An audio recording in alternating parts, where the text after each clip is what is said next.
Hello दोस्तों, सबको नमस्ते। Welcome to the ACC team. I am your CA Sanjay भैया। तो दोस्तों, आज तो सीए इंटर का एडवांस अकाउंटिंग का एग्जाम था, पेपर 1, जो सितंबर का हम लोग का एग्जाम का टर्म है। और इसमें सर क्या मजा आया, देखो। आज बच्चे लोग ने एग्जाम दिया है, मेरे एक स्टूडेंट एग्जाम दिया है इस टर्म में। तो स्टूडेंट्स ने मुझे क्वेश्चन एक्चुअली भेजा है और मैंने क्वेश्चन को बढ़िया से स्टडी किया पहले, ठीक है। बहुत पहले क्वेश्चन भेज दिया तो मैंने स्टडी किया और स्टडी करने के बाद मुझे बहुत सारा चीज समझ में आया। मैं 2-3 चीज हाईलाइट आपसे आपके साथ करूंगा, उसके बाद मैं क्वेश्चन को पूरा डिस्कशन करूंगा और किस तरीके से इंस्टीट्यूट फ्रेम करता है वो देखूंगा। सर, क्वेश्चन पढ़ के जो समझ में आया, उससे पहले सबसे पहले मैं बोलूंगा जो स्टूडेंट्स वीडियो देख रहे हैं और जो लोग एग्जाम दे चुके हैं, भाई टेंशन लेने का कोई दरकार नहीं है। आप जो लोग एग्जाम दे रहे हो, भाई अभी एग्जाम आपका चल रहा है, ठीक है। आपका इसके बाद लॉ है और उसके बाद फिर 2 दिन बाद, एक दिन का गैप नहीं, 2 दिन बाद आपका टैक्स का एग्जाम है। तो आप लोग प्लीज वीडियो मत देखना, क्योंकि आपको अभी देखने का दरकार नहीं है, नहीं तो आपका जो माइंड है ना, इसमें फोकस रहेगा कि कौन सा गलती है कौन सा सही है। जो बच्चे एग्जाम देंगे जैन के टर्म में, वो बच्चे आप लोग देखो। और मैं यही रिक्वेस्ट करूंगा, प्लीज प्लीज प्लीज, आपको अगर वीडियो देखना भी है तो सितंबर के बच्चे तो आप लोग बाद में देख लेना, अभी प्लीज मत देखना, नहीं तो मतलब प्लीज बिलीव करो कि आपका थोड़ा नेक्स्ट एग्जाम खराब हो जाएगा। वो नहीं करना है, जो हो चुका है भूल जाओ, अभी आगे बढ़ते रहो। आपको बढ़िया से, जो लोग अच्छा एग्जाम दियो फाइन, जो लोग का थोड़ा बहुत ऊपर नीचे हुआ है कोई टेंशन नहीं है भाई, मैनेज हो जाएगा। अगर लॉ टैक्स सब बढ़िया से दोगे ग्रुप 1 में, उसके बाद तो ग्रुप 2 का, ठीक है। तो ये टेंशन लेने का नहीं है, बस भाई मुझे फाड़ना है, दैट्स व्हाट वेरी इंपॉर्टेंट। मुझे फाड़ के एकदम पूरा एग्जाम देना है। 14 को लॉ है, 17 को आपको टैक्स है, तो आपको एकदम फाड़ के एग्जाम देना है और कुछ सोचना नहीं है। तो चलिए अगर डिस्कस करते हैं, मन दुखी नहीं होना है, बस बी पॉजिटिव, बी माइंड, आपको आगे जाना है, ठीक है। नंबर 1, सर क्वेश्चन पढ़ के जो समझ में आया और स्टूडेंट से जो फीडबैक मुझे मिला, सर एक ही बार लास्ट टर्म में भी मैंने देखा है, इस बार भी मैंने देखा है, सब मैथ से ज्यादा क्वेश्चन आ रहा है। सिर्फ फिगर में ऊपर नीचे, बाकी क्वेश्चन इंस्टीट्यूट के मैथ से दे रहे हैं। बाहर से कुछ क्वेश्चन तो आएंगे, लेकिन इंस्टीट्यूट का मैथ सबसे इंपॉर्टेंट है। मैं बार बार ये चीज आप लोगों को बताने का कोशिश करो और आई थिंक सो आप लोग इसको देखोगे। अगर क्वेश्चन को आप कंपेयर करोगे with respect to the May term and the September term, भाई क्वेश्चन अगेन इंस्टीट्यूट के मैथ से आया है। अगेन मैं आपको बताऊंगा कौन सा क्वेश्चन आया है, ओके। एंड सेकेंड, अगर आपका कॉन्सेप्ट जबरदस्त है, मतलब आप अगर घुस के पढ़े हो, अगर आप चैप्टर में घुस के पढ़ो, अंदर जाके पढ़ो, ऐसा नहीं कि ओवरव्यू पढ़े हो जिस्ट, जिससे कोई काम नहीं बनता है। अगर आप घुस के पढ़े हो सर, तो भाई आप पास होने में आपको कोई नहीं रोक सकता। ये सब बात बेकार है कि सर हाँ फेल हो जाते हैं, इंस्टीट्यूट में फेल हो जाते हैं। सर हम लोग घुस के नहीं पढ़ते। स्टूडेंट ने मुझे बोला, वो स्टूडेंट जो था मेरा, उन्होंने जो जितना भी आंसर किया है, उसने एक चैप्टर छोड़ के गया था, ठीक है। टाइम में हो नहीं पाया, चैप्टर छोड़ के गया था, फिर भी उसने जबरदस्त एग्जाम दिया। क्यों सर? क्योंकि उसने घुस के पढ़ा था। Already what ever I have discuss in the class, और जिस तरीके से मैंने किया था वो तो था, और उन्होंने ना बहुत मेहनत की, अंदर जा जाके पढ़ा। मतलब मुझे ऐसा क्वेश्चन किया था जो आउट ऑफ द बॉक्स से बुक है, और मेरे को आंसर देने में भी सोचना पड़ा था 2-3 मिनट 5 मिनट, मुझे बुक को भी रेफर करना पड़ा समटाइम। तो अब सोचो कि एक स्टूडेंट को इतना पढ़ना है कि भाई आपको सब कुछ छोड़ के उसमें जाना है, बस यही है। तो ये 2 चीज देखा है हमने यहाँ पे, बस 2 चीज में अगर स्टिक रहोगे ना, अगर आप पूरा एकदम डिसिप्लिन होके रहोगे और आप सिर्फ आईसीए का मैथ और आपके जो टीचर है उनका मैथ थोड़ा फॉलो कर लोगे, आप लोग पास होने में कोई नहीं रोक सकता। इंस्टीट्यूट का मैथ भाई एकदम शाबाश जिंदाबाद है, उसके बाद कुछ नहीं है भाई, उसके बाद एकदम ही कुछ नहीं है। क्वेश्चन तो अलग रहेंगे लेकिन उसके बाद कुछ नहीं है। तो चलिए सर हम लोग अभी क्वेश्चन डिस्कस करते हैं। तो यही चीज मैं बताऊंगा कि भाई अकाउंटिंग स्टैंडर्ड से जैसे हम लोग डिस्कस करते हैं और बोलते भी है, और वेटेज इंस्टीट्यूट में दिया कि 55 का वेटेज रहता है, और वो सेम चीज यहाँ पे भी हो रहा है। 55 का वेटेज है और इंस्टीट्यूट ने सबसे ज्यादा क्वेश्चन ए से उठा के दिया है, लेकिन कुछ क्वेश्चन आपको वहां से भी दिया है जो थोड़ा बहुत घुमा के दिया और कुछ नहीं। चलिए वो डिस्कस करते हैं। तो कोड था आज का पेपर का आरपीजे, ठीक है, कोड था जो आरपीजे का कोड था। अब आप लोग देखो ये एमसीक्यू है, टोटल 30 मार्क्स का एमसीक्यू था, और बाकी आपका 70 का क्या था सर, 14 into 5 आपका 5 क्वेश्चन करना था, वो आपका पूरा पूरी ब्रॉड क्वेश्चन था, मतलब आपको पूरा डिस्क्राइब करना है। तो पहला क्वेश्चन तो सर आपका एकदम एज 20 से दिया हुआ है, ईपीएस का क्वेश्चन है। अर्निंग पर शेयर का आपको वानोस निकालना है, WANOS, weighted average number of outstanding share. इतना इजी तो भाई क्या बोले, ये तो फर्स्ट क्लास में सिखाया जाता है ईपीएस का कि आपको कैसे कैलकुलेशन करना है। एकदम इजी वाला क्वेश्चन है, कुछ डिफिकल्ट नहीं है, बहुत इजी है। मैं क्वेश्चन का आंसर नहीं अभी बता रहा हूं, क्योंकि भाई अगर कोई बच्चा देख लेगा तो उसको फ्रस्ट्रेशन आ जाएगा। इसलिए आप देखो टिक मार्क भी है, मैं उसको इरेज नहीं कर पाया, ठीक है, क्योंकि मुझे देना, आप लोगों के साथ डिस्कस करना था। लेकिन मैं आंसर नहीं बताऊंगा। कुछ क्वेश्चन का आंसर बता दूंगा जो बहुत ईजी है, बाकी मैं आंसर इसलिए नहीं बताऊंगा ताकि भाई आपको थोड़ा दिक्कत ना हो इसमें, और मैं ट्राई करूंगा कि आंसर ना बताने का, ठीक है। तो चलो इसके बाद देखो 2 नंबर जो क्वेश्चन था भाई एज 19, ये जो था एज 18 से, sorry, accounting standard 18 that is related party transaction, RPS, इससे क्वेश्चन था। रिलेटेड पार्टी से जो ट्रांजैक्शंस वगैरह होते हैं उससे रिलेटेड क्वेश्चन था। बहुत इजी था। 1 और 2 नंबर क्वेश्चन में तो आपका 4 मार्क्स ऐसे ही उठ जाएगा, और 8 नंबर क्वेश्चन आएंगे हम अभी। सर 3 नंबर क्वेश्चन एज 19 से था, लीज अकाउंटिंग। लास्ट टर्म में लीज अकाउंटिंग नहीं आया था, इस बार लीज अकाउंटिंग दे दिया। लास्ट टर्म में एज 7 आया था, इस बार एज 7 नहीं दिया। आएंगे हम लोग। एज 19 इस बार आया, लेकिन वो भी 2 मार्क का आया, ओनली 2 मार्क्स का है। और क्वेश्चन बहुत इजी था, इतना इजी वाला क्वेश्चन था, आपको क्या ही बता। आपको एनुअल लीज पेमेंट कैलकुलेट करने के लिए दिया है, और बहुत इजी है। आपको सिर्फ नॉर्मल कैलकुलेशन करना with respect to the outstanding, you can say the estimated output, बस आपका इजीली आ जाएगा कि एनुअल लीज पेमेंट क्या होगा। इसके बाद जो इंस्टीट्यूट, जो नया चीज, जो नया वेपन आप बोल सकते यूज कर रहे हैं ना, अस्त्र जिसको बोलते हैं, वो है आपका केस बेस्ड सिनेरियो। आपको केस दे देगा, और वो केस ना मिक्सअप रहेगा, मतलब वहां पे एज 26 भी रहेगा, 16 भी रहेगा, 20 भी रहेगा, 18 भी रहेगा। इस तरीके से क्वेश्चन इंस्टीट्यूट फ्रेम कर रहा है। चलिए देखते हैं ये जो क्वेश्चन था जे लिमिटेड का।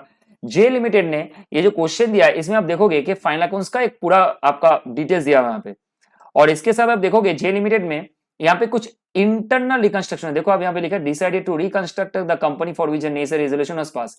तो रिकंस्ट्रक्शन कुछ किया है, और इस रिकंस्ट्रक्शन की वजह से आपका, आप यहाँ पे देखोगे तो भाई आपका कुछ यहाँ पे जैसे डिवेंचर, ओके, सेटल हुआ इक्विटी शेयर इशू करके। इक्विटी शेयर ने शेयर होल्डर ने 40% आपका क्या बोलते हैं उसका गिव अप कर दिया है। उसके बाद में उनको डिवेंचर्स मिला है, और पीएल अकाउंट का बैलेंस आपको राइट ऑफ करना है, और इक्विटी शेयर आपको इशू करना है 1 लाख रुपया का। और इसके कुछ और एडिशनल इन्फॉर्मेशन दिया, जहां से interest is receive on advance given to supplier of goods 3000। Tax liability जो था ऊपर में आप देखोगे वो 14,000 में सेटलमेंट हुआ है। यहाँ पे देखो टैक्स लायबिलिटी कुछ है यहाँ पे, ठीक है। तो आपको देखो प्रोविजन फॉर टैक्स 14,000 है, और टैक्स लायबिलिटी 14,000 सेटलमेंट हुआ है। तो आपको इस छोटा छोटा इन्फॉर्मेशन दिया है। अब देखो इतना बड़ा है क्वेश्चन। अब ये क्वेश्चन ने बोला कि आपको 4 to 7, मतलब 4, 5, 6, 7, ये चारों क्वेश्चन का आंसर आपको यहाँ से करना है। सबसे पहला वाला जो क्वेश्चन था आपको निकालना है कि sir closing cash and cash equivalent कितना होगा। तो आपके पास जितना भी पेमेंट है और आपके पास जितना भी रिसिप्ट है, प्लस और माइनस करो, आंसर निकाल दो। I am repeating again, plus और माइनस करो, आंसर निकाल लो, बस कहानी खत्म। कुछ डिफिकल्ट नहीं है इस क्वेश्चन में, ठीक है, लेकिन पढ़ना जरूरी है। क्वेश्चन का क्या है, क्या बताने का कोशिश कर रहे हैं। अब इसके बाद देखो the balance of equity share capital after internal reconstruction. तो आपको सिंपल कुछ नहीं करना है, आपने कितना इक्विटी शेयर इशू किए हो, और आपने कितना इक्विटी शेयर होल्डर का क्लेम वेव ऑफ किया हो, सब चीज को कंसीडरेशन में रखते हुए आपको सिर्फ नॉर्मल एक कैलकुलेशन करके देखना है, बस हो जाएगा, कोई डिफिकल्टीज नहीं है, ठीक है। इसके बाद सर आपका 6 नंबर क्वेश्चन, सर आपका ऑपरेटिंग एक्टिविटी से कितना कैश फ्लो है। आपका ऑपरेटिंग एक्टिविटी से कितना कैश फ्लो है, तो यहाँ पे आपको क्या लेना है, मेनली जो ऑपरेशन से रिलेटेड जो आपका कैश फ्लो से प्लस और माइनस करना है, एक्सपेंडिचर को माइनस करना है, और आपको आपका जो इनकम है उसको प्लस करना है, बस कहानी खत्म हो जाएगा। इसके बाद आपका इन्वेस्टिंग एक्टिविटी, यहाँ पे आपको cash flow from investing activities भी डालना है, तो बस डन, कुछ ऐसा डिफिकल्टीज नहीं है इसमें, ठीक है। तो ये चारों मेरा कंप्लीट है। सर इसके बाद अब देखो ये 8 नंबर क्वेश्चन, ये 8 नंबर क्वेश्चन को देखिए थोड़ा बहुत डिफिकल्टीज है, क्योंकि देखो 8 नंबर का क्वेश्चन जो यहाँ पे क्वेश्चन दिया है fixed asset held for sale, और वो कहां पे क्लासिफाई करोगे, अंडर द शेड्यूल 3। सबसे पहले तो एक चीज बताने का है, जो ए नंबर जो ऑप्शन है डीटीए वो बेकार है, कोई मायने नहीं रखता ये आंसर, मतलब एमसीक्यू का जो पार्ट है। बाद बाकी जो है ना सीटी, सीए, एनसीए, एलटीआई, ये तीनों में से एक होगा, लेकिन इसका आंसर सी होगा, नॉन करंट एसेट, ठीक है। तो ये आप बहुत इजी है, ठीक है। तो ये एक इजी वाला क्वेश्चन था, मैं बोलूंगा, बाकी का आंसर मैं नहीं बोल रहा हूँ। ये बहुत ही इजी था, मतलब कुछ ही नहीं था, एकदम इजी था, ठीक है। तो नॉन करंट एसेट को बहुत सारे बच्चे हेल्ड फॉर सेल देके उसको करंट एसेट में क्लासिफाई कर देंगे, लेकिन इसको नॉन करंट एसेट में आपको लिखना है, ठीक है। ये आईएफआरएस में भी आपका लिखा हुआ है सेम चीज, ठीक है, इंटरनेशनल फाइनेंशियल रिपोर्टिंग स्टैंडर्ड्स में भी, और एज पर गैप। अच्छा, अब केस बेस्ड सिनेरियो 2, एक 1 हो गया, वहां पे 4 से 7 था। अब यहाँ पे आप देखो कितना है, देखो 9 to 12 है। यहाँ पे दिया है आपको mister Vikram carrying obviously interest of 10% per annum 1 August 2023 to purchase raw material. उन्होंने परचेज किया था 4000 units of raw material 125 per unit, और रिप्लेसमेंट कॉस्ट था उसका कितना 100 पर यूनिट, ओके, वो भी 1 साल बाद 31 मार्च 2024, ओके। इसके बाद देखोगे उन्होंने तो लोन कब लिया था 1 अगस्त को, और रॉ मटेरियल परचेस करने के लिए, और 31 मार्च मतलब ईयर एंड में आपका 100 पर यूनिट रिप्लेसमेंट कॉस्ट था।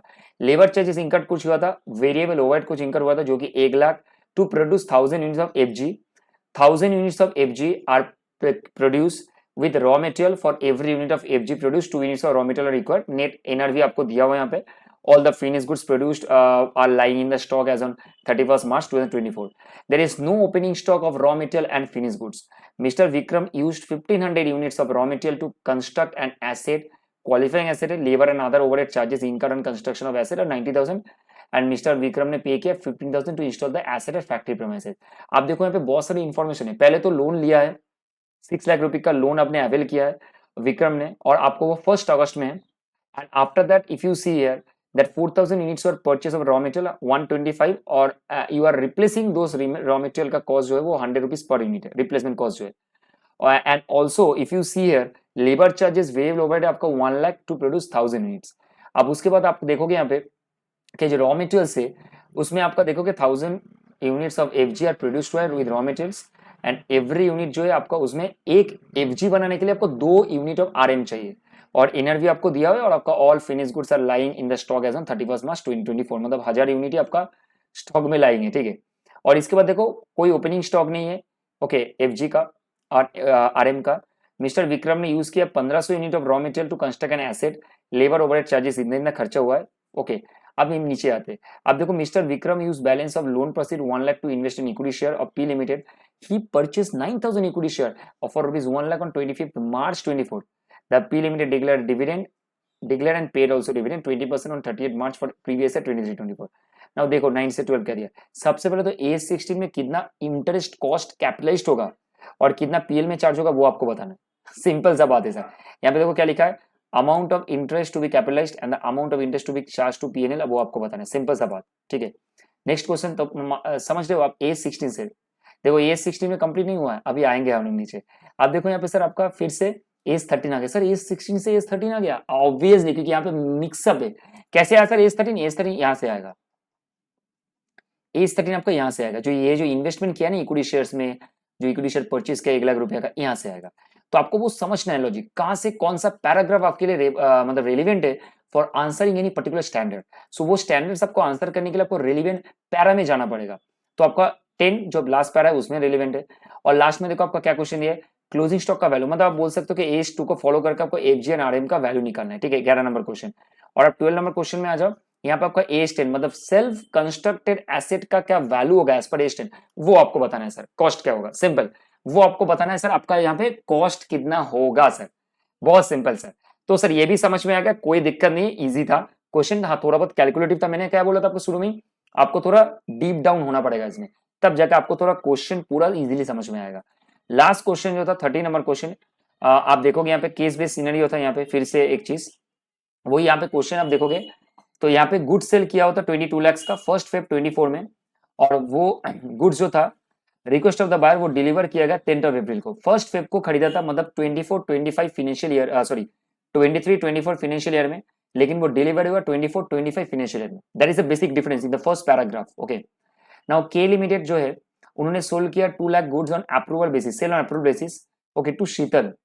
The period of approval is 3 months, मतलब 3 महीने का अप्रूवल है भाई, 3 महीने में अप्रूव करो, नहीं तो भाई हमें सेल दिखा दूंगा बुक्स में। After which they are considered sold definitely. Buyers and disapprove 25% of goods and approve 50% of the goods till 31 मार्च। सो भाई कोई दिक्कत नहीं, 1 जनवरी से लेकर 31 मार्च के बीच में तो 3 महीना का टाइम है। 75% सॉरी 25% जो वो उसने गुड्स का डिसअप्रूव कर दिया, बाकी जो 50% उसका अप्रूव किया, बाकी 25% अप्रूव नहीं किया, तो 25% हम सेल मान लेंगे।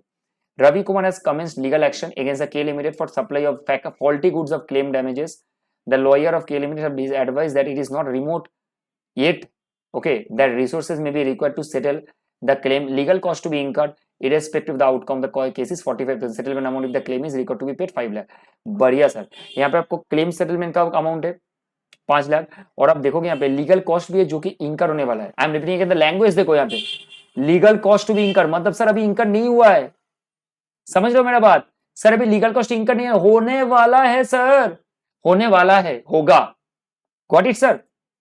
अब देखो इसके बाद शीतल एंटरप्राइज ने trade receivable of K Limited suffered a heavy loss due to an earthquake. Sir ये तो कुछ कुछ समझ में आ रहा है मुझे, कहां से सर, एस4 contingencies and event occurring after the balance sheet date. पढ़ने से ही ना आपको क्वेश्चन समझ में आ जाएगा थोड़ा बहुत, ठीक है। तो अर्थक्वेक हुआ है, और वो भी देखो बैलेंस शीट डेट के पहले हुआ है, 30 मार्च को हुआ है, 31 मार्च को नहीं। The loss was not covered by any insurance policy, मतलब पूरा गया। शीतल एंटरप्राइज बिकम बैंकरप्ट और the balance sheet of Sheetal Enterprise as on 31 March is 75,000। Now K Limited make a provision for doubtful at 5%। देखो क्या लिखा है, अब आपको देख रहे हो क्वेश्चन बोला भी नहीं, आ गया आंसर। यहाँ पे 13 से 15 आपको आंसर करना है, मतलब 3 क्वेश्चन 13, 14, 15। सबसे पहले आपको बोलना है कि insolvency of Sheetal enterprise in the books of K limited कितना आपको डालना है। तो आपको AS4 के हिसाब से आपको कितना डालना है, ये एडजस्टिंग इवेंट है या नॉन एडजस्टिंग इवेंट है, वो आपको समझ के बताना है, ठीक है। और क्या प्रोविजन आपको करना है, क्या प्रोविजन, क्योंकि नॉन एग्जिस्टिंग इवेंट में सर हम लोग प्रोविजन ऑब्वियसली नहीं करेंगे, रिस्क सर डाल सकते हैं, डिपेंडिंग करता है कि वो कितना सीवियर है, वो डिपेंड करता है सर। लेकिन AS4 में एग्जिस्टिंग इवेंट होगा तो सर लॉस को तो बुक करना होगा सर डेफिनेटली, ठीक है। तो ये देखना पड़ेगा सर आपको, ठीक है। 13 ये था। अब 14 में देखो सर AS4 से लेके AS9 में आ गया, रेवेन्यू रिकॉग्निशन कर, वो फर्स्ट पैराग्राफ 22 लाख का जो सेल हुआ था याद है ना आपको, और वो सेल आपने गुड्स को सेल कर दिया था बिफोर बैलेंस शीट डेट, और आपने डिलीवर कब किया गुड्स को, after balance sheet date, as well as sale on approval भी है, सेल ऑन अप्रूवल भी है। तो दो चीज आपको यहाँ पे फर्स्ट पैराग्राफ और सेकंड पैराग्राफ में दो चीजें रिगार्डिंग द सेल, तो आपको बताना है कि सेल कितना बुक करना है सर। उसके बाद sir AS29, my God AS29 आ गया सर आपका, contingent liabilities, contingent asset and the provision. तो देखो कहां से लिंक अप हो रहा है, केस स्टडीज में इस तरीके से आता है। समझ गए सर, ये क्वेश्चन है। तो आपको मैं एक चीज बताऊंगा, MCQ से समझ में क्या आया कि आपको इस तरीके से पैटर्न होगा जो लास्ट टर्म में भी था May 24 में, कि आपको केस बेस्ड सिनेरियो देगा, कोई भी क्वेश्चन कोई भी स्टैंडर्ड से इधर उधर करके बेस्ड ऑन द पैराग्राफ आपका आ सकता है। You have to prepare very well with respect to the standard, तब जाकर आंसर कर पाओगे। देखो क्वेश्चन बहुत डिफिकल्ट नहीं है, आप अगर पैराग्राफ को समझते हो, केस सिचुएशन को समझते हो, आपके लिए इसको आंसर करना कोई हर्जी नहीं है, कोई प्रॉब्लम नहीं होना चाहिए सर, एकदम बहुत इजी है सर, ठीक है। तो भाई अगर ना बहुत इजी लगा, नहीं लगा सर क्योंकि क्वेश्चन थोड़ा लेंथी था। आई होप सो MCQ करने में आपको 1, 2, 3 और आपको 8 नंबर क्वेश्चन जो था, चारों क्वेश्चन करने में हार्डली 2 से 5 मिनट लगे होंगे, बाकी क्वेश्चन को सॉल्व करने में आपको आधा घंटा तो लगे ही होंगे, आई थिंक सो। कोई बात नहीं, अगर 2.5 घंटा आपके पास बचता है और आप आधा घंटा आप यूज करते हो for answering the MCQ, I am saying it's good, fine sir.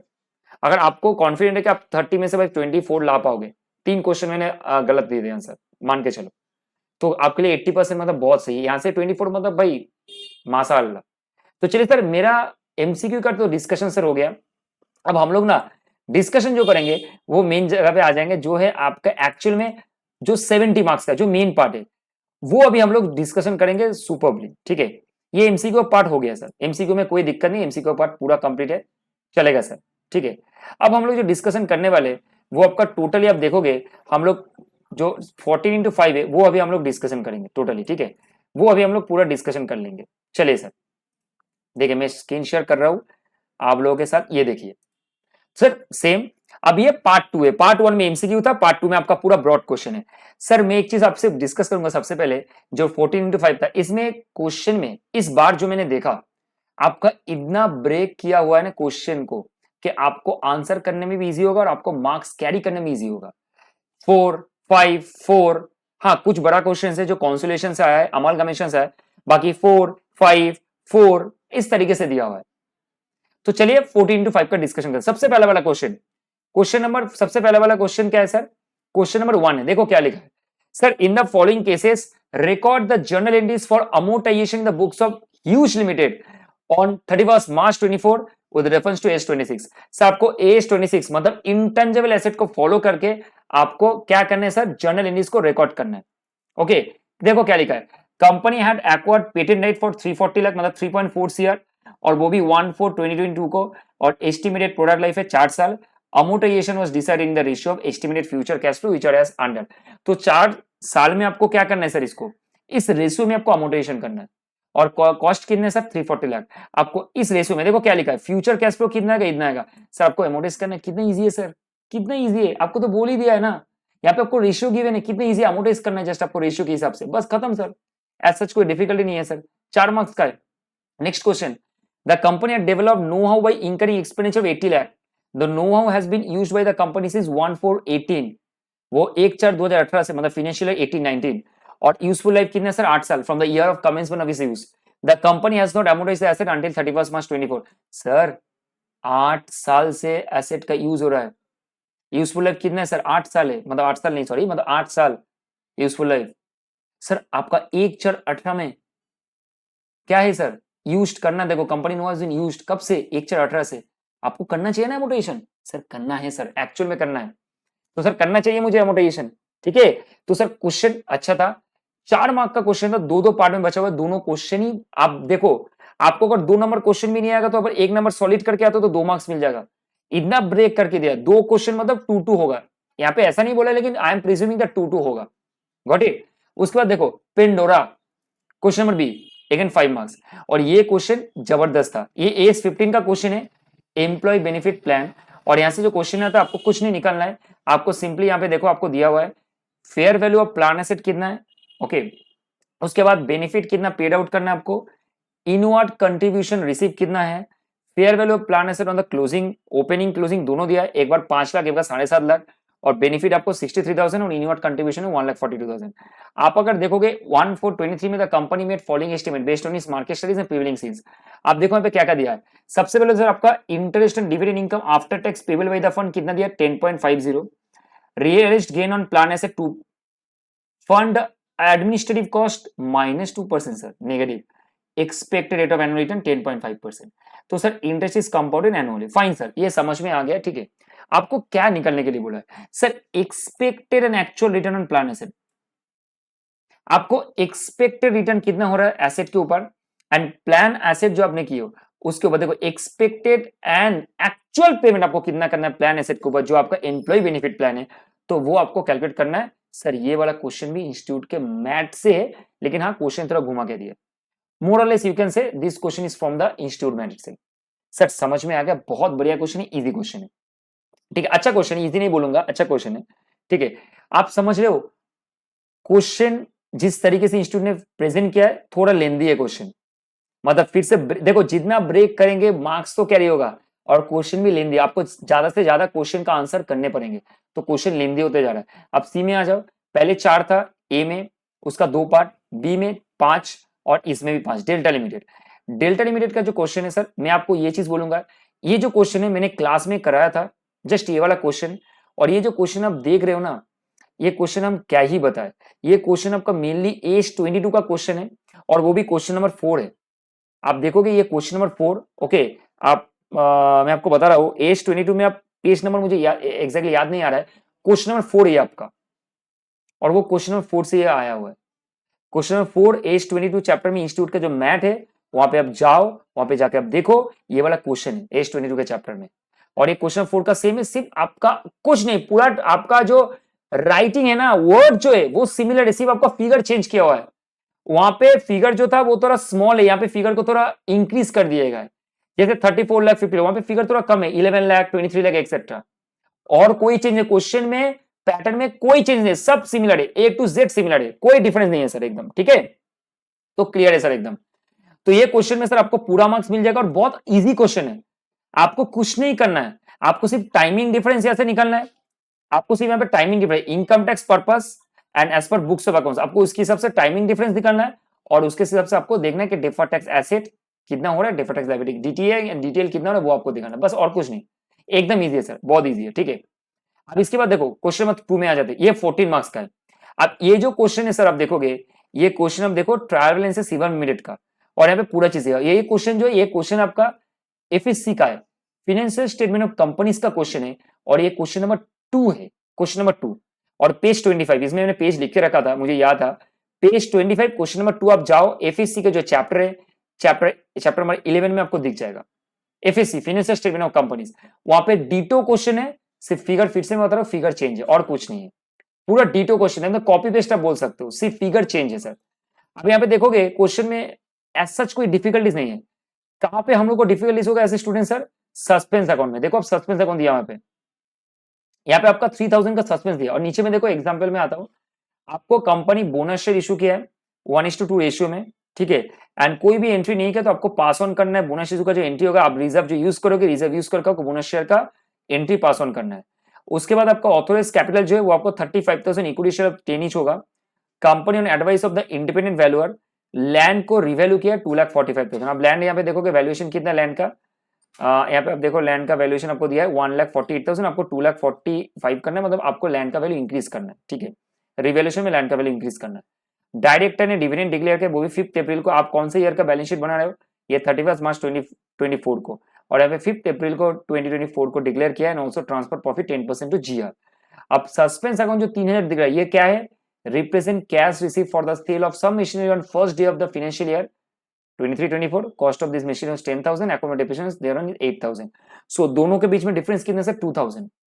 आपका मशीनरी का कॉस्ट 10,000, डेप्रिसिएशन 8,000। सो आपका कितना रह जाएगा सर, बुक वैल्यू कितना हो जाएगा सर, बुक वैल्यू कितना रह जाएगा सर, 2,000। डेफिनेटली बुक वैल्यू आपका 2,000 रह जाएगा simply, okay.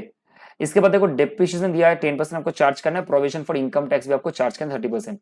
Now you are required to prepare the balance sheet and the P&L as on 31st March 2024, okay, as per the Companies Act 2013। बस simple, और previous year के figure को आपको ignore करना, बस सिंपल है sir, as such a simple, कोई difficulties नहीं है, हार्डनेस नहीं है। आप अगर इंस्टीट्यूट का मैथ करके गए हो ये वाला क्वेश्चन तो आपको अच्छा लगेगा क्वेश्चन करने में। डिफिकल्टीज में ऐसा ही नहीं बोलूंगा कि बहुत ज्यादा डिफिकल्ट है, लेंदी है, बट अच्छा क्वेश्चन है। और ये क्वेश्चन आपका 1.5 से 2 पेज में सॉल्व हो जाएगा। सिर्फ आपको बैलेंस शीट, कोई सिर्फ इंटरनल एडजस्टमेंट करना है और कोई डिफिकल्ट नहीं। क्वेश्चन बहुत अच्छा था ये वाला क्वेश्चन, ठीक है। तो चलिए सर क्वेश्चन 2 तो डिस्कस होगा। एफएससी से क्वेश्चन दिया था, तो लास्ट टर्म में भी एफएससी था, इस बार भी एफएससी दिया, मतलब ये मोटा मोटा चलते आ रहा है कि देगा, ऐसे नहीं दे ही देगा, लेकिन दे दिया इंस्टीट्यूट ने, ठीक है। इसके बाद सर क्वेश्चन नंबर 3 में आता है, सर फिर से कैश फ्लो दिया है, लास्ट टर्म में भी कैश फ्लो दिया था, इस बार भी कैश फ्लो दिया है सर S3, और इस बार थोड़ा क्वेश्चन लेंदी कर दिया है, मतलब क्वेश्चन का ना साइज ऐसे कर दिया बड़ा, पहले क्वेश्चन छोटा दिया था लास्ट टर्म में, यहाँ पे थोड़ा बड़ा कर दिया है S3 को।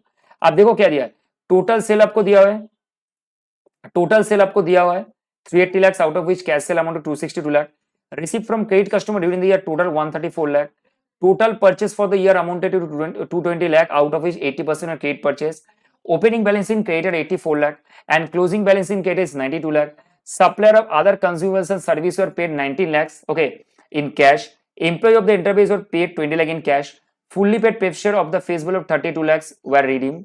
आप देख रहे हो, यहां से आपको देखो, आपको यहां से नोट डाउन करना है। एग्जाम में तरीका देखो, मैं एक चीज एग्जाम का तरीका भी बता देता हूँ। आपके पास पेंसिल होगा, जब आप 15 मिनट्स का जो टाइम रहता है ना 1:45 से लेकर 2 बजे तक, तो उस पीरियड में जो 15 मिनट का गैप है उसमें आपको यहाँ से मार्क करना है कौन सा जगह ऑपरेटिंग, कौन सा जगह फाइनेंसिंग, कौन सा जगह इन्वेस्टिंग, बस मार्क करो, आपका इजी हो जाएगा ऑटोमेटिकली आंसर करने के टाइम पे, ठीक है। आप देख रहे हो यहाँ पे एम्प्लॉय ऑफ द एंटरप्राइज और paid 20 lakh in cash, fully paid preferences और फेस वैल्यू रिडीम, डेफिनेटली ये तो आपका फाइनेंसिंग में जाएगा। इक्विटी शेयर इशू है तो आपका फाइनेंसिंग में जाएगा। डिवेंचर आपका रिडीम हुआ है वही फाइनेंसिंग में जाएगा, लेकिन इशू इंक्लूडेशन ली ऑफ दियर क्लेम, तो सर डिवेंचर इशू हुआ है, देखो क्या लिखा है पे, debenture of 20 lakh at premium of 10% were redeem by issuing equity share in lieu of their claim. मुझे एक चीज बताओ सर, डिवेंचर रिडीम हुआ है और वो भी इक्विटी शेयर इशू करके, तो क्या वो आएगा, नहीं आएगा। कैश फ्लो कहां है, अरे सर ये तो फंड फ्लो में आता है, कैश फ्लो में नहीं आता है सर। अरे डिवेंचर इशू क्या है, यहाँ पे कैश फ्लो कहां से हो गया, अगर डिवेंचर इशू किया आपने और वो भी आपने इक्विटी शेयर डिवेंचर आपने रिडीम किया इक्विटी शेयर इशू करके, तो कैसे आएगा, आएगा बोलो, आएगा कि नहीं आएगा बोलो। Debenture redeem by issuing equity share in lieu of their claim, उनके क्लेम में आपने इक्विटी शेयर इशू करके डिवेंचर किया है, रिडीम किया है, ठीक है। तो ऑब्वियसली एक चीज देखो यहाँ पे आपको समझना है कि यहाँ पे जो आपने डिवेंचर इशू किया है वो डिवेंचर जो रिडीम किया है वो डिवेंचर क्या आपने डिवेंचर के, देखो यहाँ पे ये नहीं बोला in lieu of their claim, in exchange of debenture claim ये नहीं बोला है। तो यहाँ पे समझने का है कि आपने जो डिवेंचर इशू किया वो क्या आपने डिवेंचर फिर से मैं बोला, डिवेंचर जो आपने रिडीम किया उनको क्या इक्विटी शेयर दियो, या तो इक्विटी शेयर इशू करने के बाद आपने वो पैसे लेके डिवेंचर को रिडीम किया, that is the biggest question at exist, ठीक है। तो आपको यहाँ पे देखो क्या लिखे, debenture redeem by issuing equity share in lieu of their claim. तो इस केस में आप बोल सकते हो कि ये फाइनेंसिंग एक्टिविटीज में ले सकते हो और आपको यहाँ पे नोट देना पड़ेगा। आप अगर इसको लेते हो आप ले सकते हो कि सर मैंने डिवेंचर को रिडीम किया है, इशू ऑफ इक्विटी शेयर करके पैसा आया मैं दे दिया, या तब इसको बोल सकते हो कि मैंने डिवेंचर होल्डर को ना इक्विटी शेयर दो। As such no information is there, you can also take as an example है, इसको मैं आराम से फाइनेंसिंग एक्टिविटीज में दिखा सकता हूँ। देखो स्टूडेंट ने मैंने यहाँ पे किया है, ठीक है, तो एफ ए लिखा है वो फाइनेंशियल एक्टिविटीज, लेकिन दो कॉन्सेप्ट यहाँ पे आता है, आइदर यू कैन से, देखो ऊपर में एक चीज जाओ, ऊपर में देखो, अगर क्वेश्चन में जाते ऊपर में तो यहाँ पे क्या लिखा है, on the base of the following prepare cash flow as per the year ended. तो यहाँ पे आप देखोगे कि अगर आपको यहाँ पे कुछ नहीं बोला है कि यही सारे ट्रांजेक्शन कैश में हुआ है, तो you can also assume that ये सर आपका डिवेंचर दिया है in exchange of, sorry debenture redeem का in exchange of equity share, ये भी आप एज्यूम कर सकते हो। ये डिपेंड करता है आपके माइंड के ऊपर, इसके लिए आपको नोट भी देना पड़ेगा प्रीसाइजली। ओके, इसके बाद 26 लाख अगर पेड, देखो पेड मतलब कैश है, कोई दिक्कत नहीं है। A new machinery costing 20 lakh was purchased in part exchange of old machine। अच्छा, न्यू मशीन खरीदो ओल्ड मशीन एक्सचेंज करके, book value of old machine का 13 लाख है, vendor agree to take over the old machine at a higher value 15 lakh, the balance due to vendor was paid in cash. Sir जो exchange जो है वो तो नहीं आएगा, बाकी जो 5 लाख है वो जरूर आएगा। कहां पे से आएगा, इन्वेस्टिंग एक्टिविटीज में। 20 लाख का मशीन है, 15 लाख में एक्सचेंज हो रहा है, तो 15 लाख कैश कहां से आएगा सर, क्योंकि कैश का कोई ट्रांजेक्शन नहीं है, सिर्फ एक्सचेंज हो रहा है मशीनरी, और जो 5 लाख का एक्सचेंज हो वो इन्वेस्टिंग में आएगा, सिंपल। ठीक है, डिविडेंड आपने क्या किया, देखो पेड किया आएगा, डिविडेंड इंटरेस्ट, डिविडेंड जो आपने पे किया ये कहां पे आता है सर, डिविडेंड आपका जो डिविडेंड डिस्ट्रीब्यूशन टैक्स है उसको वो एक्चुअल में इंक्लूडेड है यहाँ पे, तो आपका जो डिविडेंड है वो आएगा आपका फाइनेंसिंग में, डिविडेंड इंटरेस्ट जो पेड है वो भी आएगा फाइनेंसिंग में, और आपने जो रेंट रिसीव किया from property held as investment वो भी आपको कहां पे आएगा सर, ऑब्वियसली इन्वेस्टमेंट एक्टिविटीज में आएगा, क्योंकि रेंट जो आपको मिल रहा है वो कहां से, प्रॉपर्टी से मिल रहा है ना, तो ऑब्वियसली आपका इन्वेस्टमेंट एक्टिविटीज, क्योंकि आप तो इन्वेस्ट किया ना प्रॉपर्टी में, उसके वजह से आपका रेंट आ रहा है, दैट्स व्हाई। और interest was earned on the advance payment to the supplier of goods, तो अभी इंटरेस्ट अर्न करो, आपने एडवांस पेमेंट किया सप्लायर गुड्स को, तो सर ये देखो ये आपने एडवांस पेमेंट किया, तो इन्वेस्टमेंट में आएगा या फाइनेंसिंग में आएगा वो आपको डिसाइड करना है। तो ये जो है सर ये आपका बेसिकली इंटरेस्ट आपने अर्न किया, ये आपका एक्चुअल में आपका ऑपरेटिंग का पार्ट नहीं है, आपने एडवांस पेमेंट किया इसलिए इंटरेस्ट आ रहा है। तो आप बोल सकते हो कि ये आपका देखो ये आप बोल सकते हो जो इंटरेस्ट अर्न किया ये आपका इंटरेस्ट रिसीव है, तो आप मोरलेस आप बोल सकते हो कि आपने ये इन्वेस्टमेंट तो नहीं होगा, तो आप इसको एक काम कर सकते हो, आप इसको ऑपरेटिंग में भी दिखा सकते हो, ऑपरेटिंग में आप इसको दिखा सकते हो डिपेंडिंग ऑन द सिचुएशन, कि आप interest earn on the advance payment to supplier goods. ठीक है सर, ये आपको समझ में आना चाहिए यहाँ पे क्लियर कट। ठीक है, इसको हम लोग आराम से सर आराम से इन्वेस्टिंग में दिखा सकते हैं, और आपको अगर मन है तो सर देखो क्या है, काटने का है तो आप इसको इन्वेस्टिंग में दिखा सकते हो, एज सच कोई दिक्कत नहीं है। ठीक है, क्योंकि पेमेंट की हो तो ऑब्वियसली गुड्स परचेस करने के लिए की हो तो आप दिखा सकते हो, क्योंकि एज सच इंटरेस्ट जो अर्न हम लोग कर रहे हैं वो एक्चुअल में आपका बिजनेस का पार्ट ही नहीं है, तो ऑपरेटिंग में आपको दिखाने का इंपॉर्टेंस नहीं है, क्योंकि हम लोग वही चीज ऑपरेटिंग में दिखाते हैं जो डे टू डे एक्टिविटी से जुड़ा रहता है। कोई दिक्कत नहीं सर, ठीक है। इसके बाद देखो क्वेश्चन देखो सर, अच्छा कैश एंड कैश इक्विवेलेंट का बैलेंस आपको दिया है 2 लाख का। ठीक है, तो सर जी हम बैलेंस शीट कौन सा बना रहे हैं सर, ऊपर में जाओ, सॉरी कैश फ्लो, सर हम लोग कैश फ्लो 31 मार्च 24 को बना रहे हैं, और आपको ना ओपनिंग कैश बैलेंस दिया हुआ है, देखो ओपनिंग कैश बैलेंस दिया है, तो आपको इसको ऐड करना है, आपका जितना भी नेट कैश फ्लो आएगा फ्रॉम ऑल द एक्टिविटीज, उसके बाद आपका closing cash activity cash flow आ जाएगा। अब सर देखो यहाँ पे जो दिया है, Aerodots Limited has a following capital structure, ये आपका कैपिटल स्ट्रक्चर है नॉर्मली।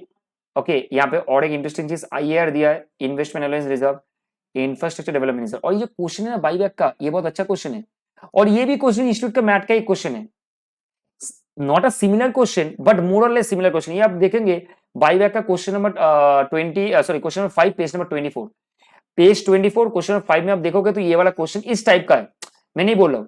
और इसमें आपको क्या करना है सर, इसमें आपको 3 टेस्ट देखना है, एक आपको शेयर आउटस्टैंडिंग टेस्ट देखना है, डेप्ट इक्विटी टेस्ट देखना है, और आपको रिसोर्स टेस्ट देखना है। ये तीनों चीज, resource test, share outstanding test and डेप्ट इक्विटी टेस्ट, ये तीनों देख के आपको डिसीजन लेना है। देखो वही बोला यहाँ पे, your record to calculate the maximum possible number of equity share that can be bought back. Definitely इसके लिए आपको क्या करना है, तीनों टेस्ट को अप्लाई करना है, जहां पे नंबर ऑफ मतलब इक्विटी सबसे ज्यादा कम होगा बस ले लेना है सर, सिंपल।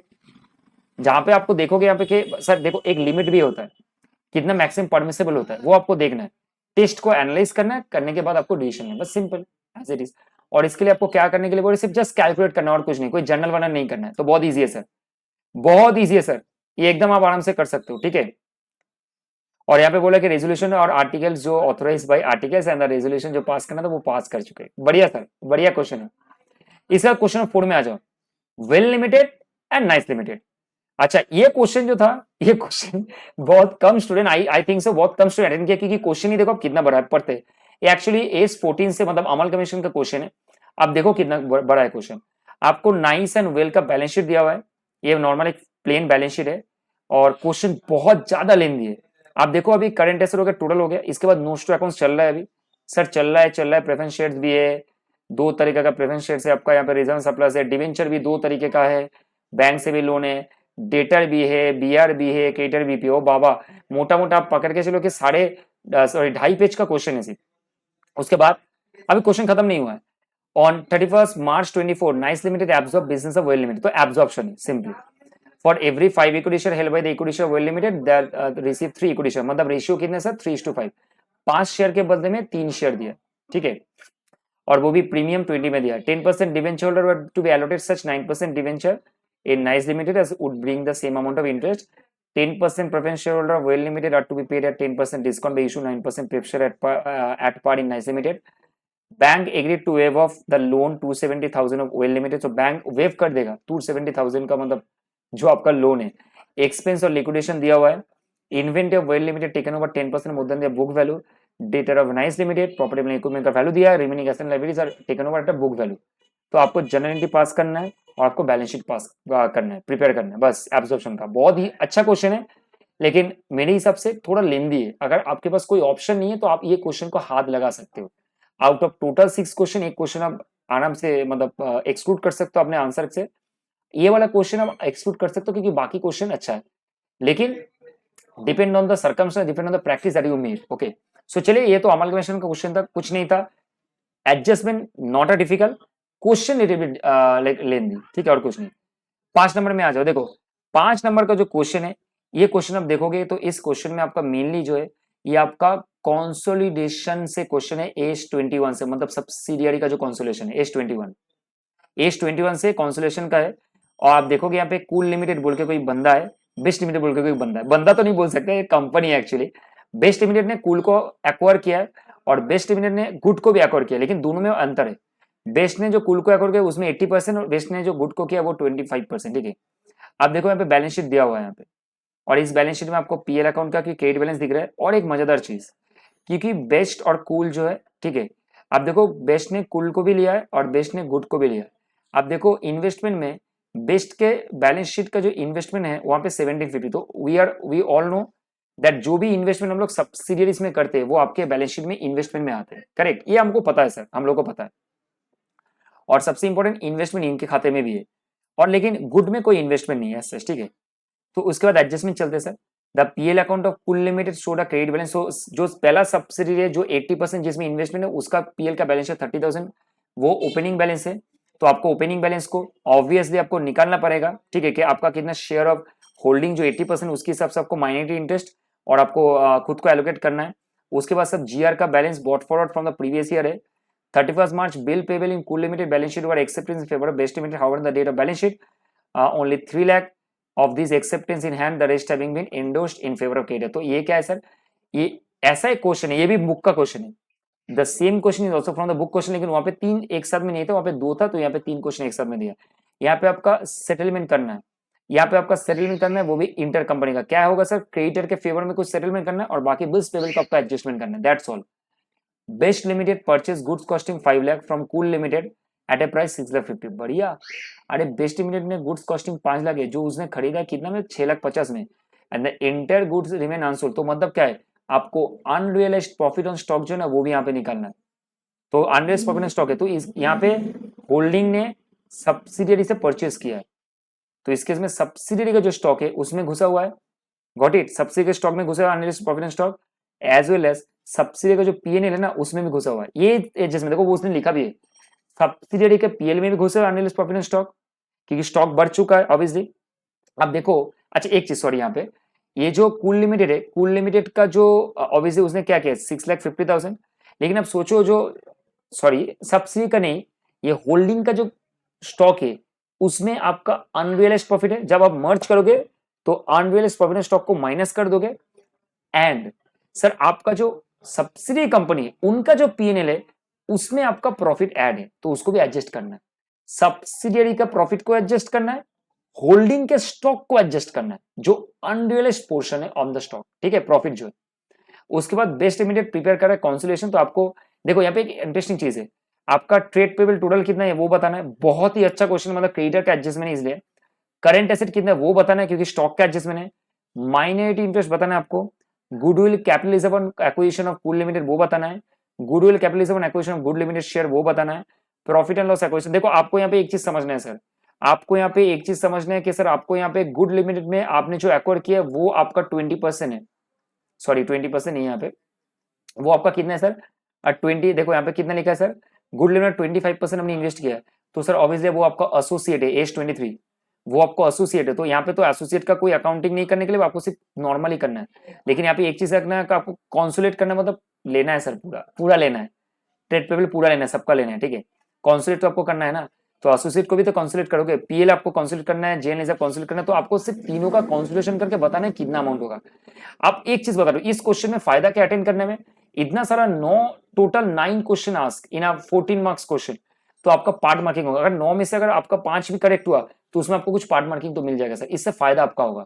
एक क्वेश्चन पूरा गलत करने से अच्छा है 5 क्वेश्चन आप मतलब सॉरी 9 क्वेश्चन का आंसर तो जिसमें 14 मार्क्स है, तो आपको पार्ट बाई पार्ट भी आंसर का क्वेश्चन का क्या है मार्क्स मिलते रहेगा, ये बेनिफिट है सर। इसलिए मैं बोलूंगा ये क्वेश्चन आप जिन लोगों ने अटेंड किया तो उनके लिए थोड़ा एडेड एडवांटेज है और कुछ नहीं। चलिए सर लास्ट क्वेश्चन 6 नंबर, इसमें जो पहला वाला क्वेश्चन था सर, वो क्वेश्चन आपको जो दिया हुआ है आप देखोगे ये वाला क्वेश्चन, ये बहुत अच्छा क्वेश्चन है और ये क्वेश्चन आपका इन्वेस्टमेंट अकाउंटिंग से, और यहाँ पे आपका राइट इंटाइटलमेंट का क्वेश्चन है, मतलब राइट शेयर जब इशू होता है उसका जो राइट इंटाइटलमेंट का पोर्शन है ना इन्वेस्टमेंट अकाउंटिंग एज 30 में, उससे रिलेटेड है। आपको सिर्फ इन्वेस्टमेंट अकाउंटिंग बनाना है और आपको यहाँ पे सिंपल कुछ नहीं करना है, आपको सिर्फ यहाँ पे एडजस्टमेंट करना है राइट एंटाइटलमेंट का और बोनस शेयर का, बस कहानी खत्म। बहुत इजी है, सिंपल सा चीज है एकदम। A13 ये भी बुक का क्वेश्चन है, मैथ का क्वेश्चन है, एकदम डिफिकल्ट बहुत हार्ड नहीं है, लेकिन हाँ भाई आप लोग सही तरह से करोगे तो आंसर आ जाएगा, कोई दिक्कत नहीं है। अच्छा इसके बाद अब देखो इसके साथ एक और है, अच्छा मैं बोलूंगा A13 से करने से ये बेटर है। यहाँ पे आपको बोला है कौन सा cost as per AS2 inventory valuation में नहीं लेता है। सबसे पहले सर स्टोरेज कॉस्ट नहीं लेते, ठीक है। उसके बाद sir abnormal waste of material का कॉस्ट नहीं लेते, सेलिंग एंड डिस्ट्रीब्यूशन का कॉस्ट नहीं लेते, as well as some administration overhead का कॉस्ट भी हम लोग नहीं लेते। आप समझ रहे हो मैं क्या बोला, 4 हो गया ना, मैंने 4 दे दिया एग्जाम्पल आपको। तो ये सारे कॉस्ट हम लोग नहीं लेते, storage cost, abnormal waste of material, selling and distribution overhead, as well as sir आपका एडमिनिस्ट्रेशन ओवरहेड, ये चारों लिखोगे तो आपको मार्क्स मिल जाएगा। मुझे लगता है कि ये इजी है rather than the answering this question. अगर आपको पूरा पता तो वो करो, नहीं तो आप इसको आंसर करके जो ये बहुत इजी वाला क्वेश्चन था, मतलब सबसे इजी तो आप देखोगे तो ये क्वेश्चन था, मतलब AS2 थे लास्ट टाइम भी आया था, इस बार भी आ गया, बहुत इजी वाला क्वेश्चन था, ठीक है। चलिए सर ए वाला क्वेश्चन होगा, बी में आते हैं। बी जो क्वेश्चन था ये आपका एक क्वेश्चन था जो कि रिकंस्ट्रक्शन से था, मतलब अमलगमेशन जो किए वो तो अलग हो गया सर, और ये वाला जो क्वेश्चन है वो आपका इंटरनल रिकंस्ट्रक्शन से क्वेश्चन था। और यहाँ पे आप देखोगे तो यहाँ पे एक्सटर्नल वो था, यहाँ पे इंटरनल ये, और 4 मार्क का था, छोटा सा आपको सिर्फ जर्नल करना है, मतलब इक्विटी शेयर ने कितना क्या छोड़ा है, क्या रिसीव किया है, आपने डिवेंचर को कितना पेमेंट किया हो, इक्विटी शेयर होल्डर ने कितना एक्सेप्ट किया फुल सेटलमेंट में, सिर्फ आपको उसका एंट्री करना है बस, और कुछ नहीं है। बिलीव करो आपको ये भी नहीं बोला है कि नैरेशन देखो तो कितना अच्छा इंस्टीट्यूट ने आपको नैरेशन देने के लिए भी नहीं बोला। इससे बड़ा और क्या हो सकता है, नैरेशन में आपको 2 से 3 मिनट बच जाएगा सर, इससे और क्या हो सकता है। अच्छा 2 से 3 मिनट में आप वो AS2 वाला क्वेश्चन का आंसर कर दोगे। समझो इंस्टीट्यूट ने आपके लिए इतना देखो बाइफर के देखो, पहला वाला क्वेश्चन में आपको 2 और दिया है, मतलब 2 क्वेश्चन दिए सॉरी और में, ताकि आप कर पाओ, और ये क्वेश्चन में आपको फिर से देखो इतनी इजी कर दे, नैरेशन आपको नहीं करना, सिर्फ आपको जनरल करना, इससे और क्या इजी होगा सर। बहुत अच्छा क्वेश्चन था। और लास्ट सी वाला क्वेश्चन 6 मार्क का दिया है, ये ब्रांच है सर इसमें आपको स्टॉक रिजर्व अकाउंट, जो आप लोग देखो सिंथेटिक एक मेथड होता है, ठीक है, एक स्टॉक रिजर्व का जो मेथड होता है अकाउंटिंग का मेथड, जहां पे हम लोग बहुत ज्यादा अकाउंट्स मेंटेन करते हैं, स्टॉक रिजर्व का अकाउंट बनाते हैं, ब्रांच स्टॉक का अकाउंट बनाते हैं, मल्टीपल सारे हम लोग करते हैं। तो हम लोग ये जो मेथड है ये आपका जो सिंपल स्टॉक रिजर्व का जो मेथड है उस मेथड से क्वेश्चन दिया, अच्छा क्वेश्चन था, इंटरेस्टिंग क्वेश्चन था, अगर आप कर पाओगे तो ये अच्छा है। एज सच कोई डिफिकल्टी नहीं, आपको सिर्फ बैठाना है और आपको स्टॉक रिजर्व कैलकुलेशन करके वहां से आपको स्टॉक रिजर्व से सरप्लस वगैरह निकालना है, ठीक है, स्टॉक रिजर्व अकाउंट से निकालना है और उसको आपको उस तरीके से आपका ब्रांच का जो पीएन है वो निकालना है, सिंपल, बस एज सच कोई डिफिकल्टीज नहीं है। तो सर अगर हम क्वेश्चन देखेंगे तो यही है सर, क्वेश्चन में एज सच जो एनालिसिस करके समझ में आया, बहुत लेंदी क्वेश्चन था, डिफिकल्टी जो लेवल था वो बहुत ज्यादा नहीं था, लेकिन क्वेश्चन थोड़ा लेंदी था और क्वेश्चन बहुत ज्यादा अच्छा था। मान के चलो अगर मैं आपको बोलूंगा कि क्वेश्चन में अगर कोई बोलेगा कि सर बहुत टफ क्वेश्चन था, तो ये झूठ होगा बोलना कि बहुत टफ क्वेश्चन था। हाँ कुछ क्वेश्चन तो सर टफ रहेंगे, वो हर टर्म में रहता है, लेकिन क्वेश्चन बहुत इजी भी नहीं था, क्वेश्चन बहुत ज्यादा डिफिकल्ट नहीं था, लेकिन मेरे को लगता है मे से ये वाला क्वेश्चन थोड़ा अच्छा है। मे टर्म में थोड़ा अकाउंट स्टैंडर्ड को घुमा के दिया था, लेकिन फिर भी मे टर्म में ना आपका अकाउंट स्टैंडर्ड जो दिया था वो सारे बुक से कॉपी पेस्ट था, मेरा वीडियो जो लास्ट में आप देखना वहां पे कॉपी पेस्ट था। और यहाँ पे आप देखोगे इस टर्म में ना आपका जो क्वेश्चन है वो सारे क्वेश्चन थोड़ा लॉजिकल थे, और आपको यहाँ पे ब्रेकअप बहुत ज्यादा दिया ताकि आप मार्क्स कैरी कर पाओ। आप देखो ना, ये जो क्वेश्चन का क्वेश्चन नंबर था आपका, जो क्वेश्चन 4 नंबर का क्वेश्चन था, जब एक कॉन्सुलेशन था, वहां पे तो कितना ब्रेक दिया आपको, इतना आपको ब्रेक दिया कि आपको आपके लिए इतना बहुत ईजी हो जाता है। तो ये था आपका एक्चुअली इंस्टीट्यूट का सोच। इंस्टीट्यूट ने बहुत अच्छी तरह से स्टूडेंट को केयर करके क्वेश्चन फ्रेम किया है, और जिन्होंने भी क्वेश्चन फ्रेम किया बहुत अच्छा क्वेश्चन फ्रेम किया, thanks to actually that particular जो भी है, मतलब इंस्टीट्यूट के जो बोर्ड के मेंबर है, एग्जाम बोर्ड के मेंबर है, अच्छा क्वेश्चन सेट किया। और आई होप सो कि गाइस आप लोग बढ़िया से एग्जाम दिए और जरूर आप यहाँ पे एग्जामेशन लाओगे, ये मेरा एकदम बिलीव है, आप लोग कर पाओगे। बस अभी कुछ देखना नहीं है, सोचना नहीं है, थोड़ा एनालिसिस था ताकि बच्चे लोग को हेल्प हो जाए थोड़ा। और भाई प्रे कर रहे, आज भी प्रे किया था मैंने सुबह सुबह, अभी प्रे कर रहे फिर से भगवान जी को, मेरे सामने ही एकदम, और बुद्धि जी भी है, मैं उनको, गौतम जी भी है, उनको प्रे करो कि भाई आपका एग्जाम जबरदस्त हो, आप लॉ का एग्जाम 14 तारीख को फाड़ किया हो। बस टैक्स का तो मुझे पता है कि आप लोग टैक्स फाड़ दोगे सर, क्योंकि टैक्स में आपका जीएसटी का पोर्शन भी है जो कि आप लोग मार्क्स वहां से कैरी कर सकते हो, डीटी का भी है। तो कुल मिला के इस बार तो ग्रुप 1 पास होंगे विद एग्जामेशन सर। तो चलिए दोस्तों, इसके साथ I am going to sign off and will come with you with the law paper. तो उसके साथ डिस्कशन करेंगे, तब तक गाइस बढ़िया से पढ़ो और all the best for the law exam. Thank you guys, bye.